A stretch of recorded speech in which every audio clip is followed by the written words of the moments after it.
Okay, everybody, this is my spoiler review of the House of the Dragon finale, The Black Queen.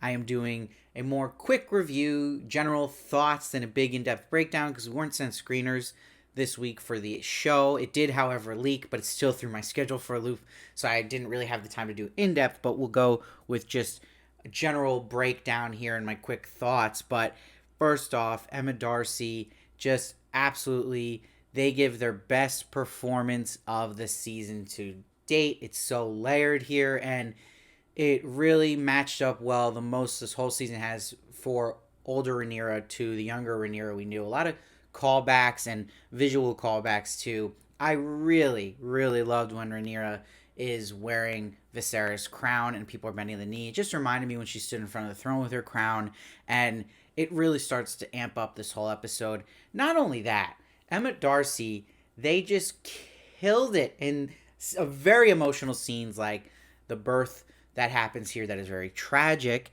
while she's getting this horrible news about what Alicent has done and having Aegon be the king. So what really stood out to me though was it honored the Rhaenyra we knew and how she already was very smart, war-minded. We saw that when she was younger, and that she wasn't like Daemon, where Daemon was ready to just go and just fight and use the dragons. And it made sense for Daemon's character because Daemon, again, loves the old Valerian stories about the dragons. He doesn't give a crap about the Song of Ice and Fire when she talks to him about it. And screw you, Daemon, for grabbing her by the throat. But you see that she is smart. She's not just someone who's going to just go by emotions, and that she's taking her time, building up her alliances before any act is made, and how dangerous a war can be. What I really, though, liked about how they're angling this war is that they're not just making it super easy where one side has more dragons, which the Blacks have, and they can just defeat everybody. That they're making these dragons have risks of their own, and that the other side has more men, but also that you don't want to have this world that's not protecting the realm and the honor of it that Viserys laid for Rhaenyra, that it would just make the whole world burn and not be the world that Rhaenyra is supposed to be. And again, protecting that realm for the Song of Ice and Fire, where the real threat's going to be the winter. So I really like they gave that as justifiable reason for her not to just do what Daemon wanted to do, and that they proved themselves about what can happen in dragons fighting with what ends up happening with Aemond and Luke. And that was my favorite scene in the episode, Luke, when he actually goes to Storm's End, because we're seeing it from Luke's perspective. I like we got to see a smaller dragon too, and he's nervous, and just from his perspective, walking into Storm's End and talking to Lord Boris was crazy, and it was scary for him, but you felt it as you were there, and they set the mood really well. And just him entering and seeing Vhagar, you knew stuff was going to go down, and Aemond there. And that all pay off there with the Aemond and Luke relationship coming full front here, and that he wants an eye now from Luke for him taking out his eye. Again, I might be sick or something's wrong with me, but I'm still, in this case, Team Aemond.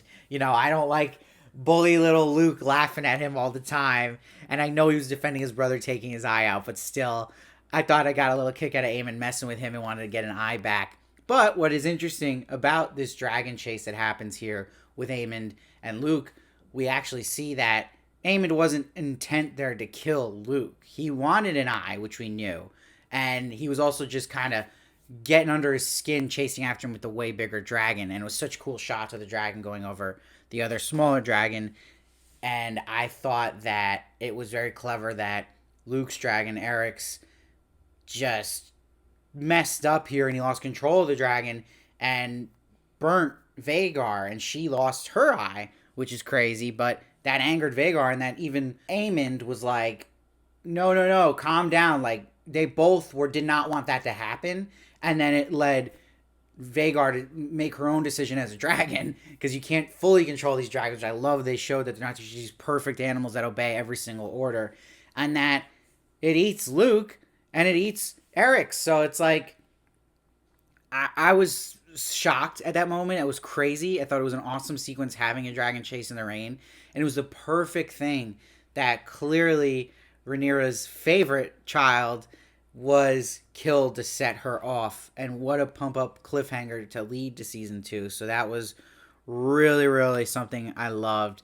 And you got things set up in between where Damon was pissed about Rhaenyra's approach here, but Damon, in the meantime, is singing to what people are saying is Vermithor, this other dragon that's crazy looking and scary. So that gets you hyped for next season, what can happen with that. I like we also had a little bit of a callback where we again saw Damon, Rhaenyra, and Otto on the bridge together, and that Rhaenyra still is thinking about her relationship with Alicent when they were best buddies in that moment, and that was a nice play by Alicent there to kind of give some kind of value there to their relationship and not have Rhaenyra so angry about what's going on, but Rhaenyra just being smart and putting her place down, showing up on her dragon like she did last time, and it really makes me excited how they're laying this out. Also, just for Game of Thrones fans, them mentioning them having to get alliance with Stark, and then Baratheon, these houses we know, and talking again about Lannister, and they'd be on the other side, really got you excited too, just about the world building and the lore,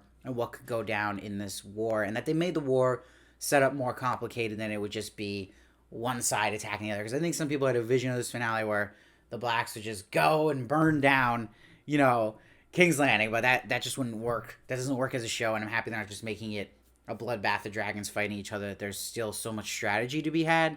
So many twists and turns are setting up here. Different relationships and complications and deaths that are complicated. Like, it was so much more clever for them to have Aemon not just kill Luke, that it was an accident, and that his dragon was actually making a decision to kill his dragon, and in this sense kills Luke. So, really interesting that would be the thing by accident that sets off the war. I think that's way more interesting than just a direct choice by Aemon doing that to Luke. So, props to that. Again, the scene stealer, the one who stole the finale for me, still was Emma Darcy. They, again, just really brought it to me here, and so much facial acting with them too. So really, really good job. I am so impressed by this season. But before we get into my season thoughts, my finale review, I'm giving the score a 9.7. I think I'm not giving it a 10. I wanted to, but there is a feeling of objectively that I felt like it just kind of ended. It had a weird pace towards the end where I love that scene with Storm's End, but it kind of just centered in on Storm's End where the rest of the episode wasn't like that and then just ended. So maybe that felt a little weird, and that it almost felt like sort of an ending you'd have in a middle episode, in the sense of it focuses on one location, we kind of push everything out of the way, and it's not the biggest character in Luke having the big ending death, but again, it does affect the biggest character in Rhaenyra, so I see both sides, but again, did feel a little off the pacing towards the end there, and a little rush towards the end, but overall, I'm giving it a 9.7. It made me so excited for season 2, and just so impressed with this season as a whole. One of the best shows, first seasons I've ever seen of a show. I definitely think it was better than Game of Thrones season 1, which I would have not predicted with all the pressure House of Dragon had to perform after everyone hating the final season of Game of Thrones. So overall, I'm going to give the season probably around a score of like a 9.5, which is super impressive to me. I think every single episode I at least gave a 9. I am very, very impressed by this team running the show. It's going to be interesting to see where it goes.